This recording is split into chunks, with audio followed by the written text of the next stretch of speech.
Amatsia dit à Amos : « Va-t'en, visionnaire, va te réfugier au pays de Juda.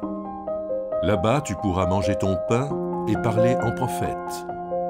Mais ne continue pas à parler en prophète à Béthel, car c'est un sanctuaire de roi et une maison royale. » Amos répondit à Amatsia : « Je ne suis ni prophète, ni fils de prophète.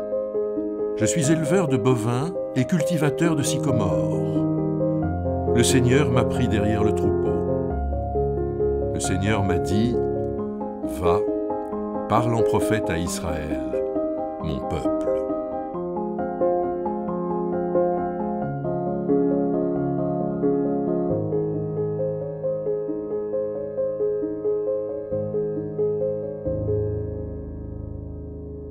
Le texte souligne que Amos n'était ni prêtre, ni prophète, ni fils de prophète. Il était bouvier, éleveur de bovins, et il était aussi jardinier de sycomores. C'est pourtant, et en plus, il était dans le pays de Juda, et c'est de là que Dieu l'a appelé pour prophétiser dans le royaume d'Israël, c'est-à-dire dans le royaume des Nord, là où il est un peu comme un étranger. Nous nous souvenons, la semaine dernière, nous avons médité l'évangile dans lequel Jésus disait que nul n'est prophète dans son pays. Eh bien, Amos est envoyé dans un autre pays pour prophétiser.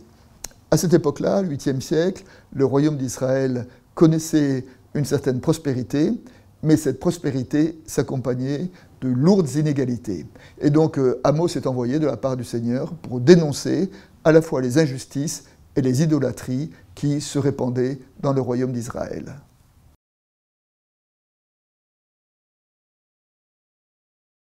Dans le passage qui précède notre récit, le prêtre Amatsia a demandé au roi Jéroboam II d'expulser Amos, parce que Amos le contestait par sa parole. Apparemment, le roi n'a pas signé le décret, puisque le prêtre va voir directement Amos pour lui demander de retourner chez lui dans le royaume de Juda, car, dit-il, Béthel est un sanctuaire royal. Alors là, il faut peut-être revenir un petit peu en arrière, et au temps du tout commencement du royaume d'Israël. Le roi était Jéroboam Ier, donc l'ancêtre de celui dont il est question ici, et Jéroboam Ier, donc, qui a organisé la scission entre le royaume d'Israël et le royaume de Juda, a eu peur que les membres de son peuple d'Israël n'aillent à Jérusalem pour aller célébrer au temple.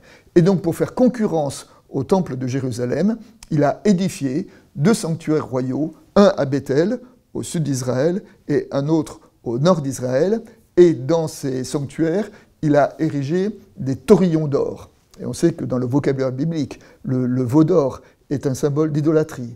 Donc, en Israël, il y a 2 sanctuaires royaux, mais ces 2 sanctuaires sont marqués par l'idolâtrie. Et donc, parce que Amos conteste cette idolâtrie, Amatsia lui demande de partir.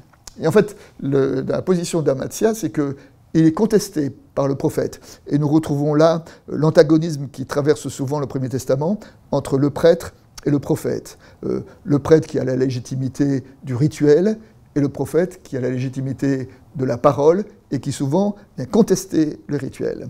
Mais quand on est contesté, il y a ceux qui écoutent la parole de contestation et il y a ceux qui essayent de la faire taire. C'est ce que fait Amatsia quand il demande à Amos de retourner dans son pays.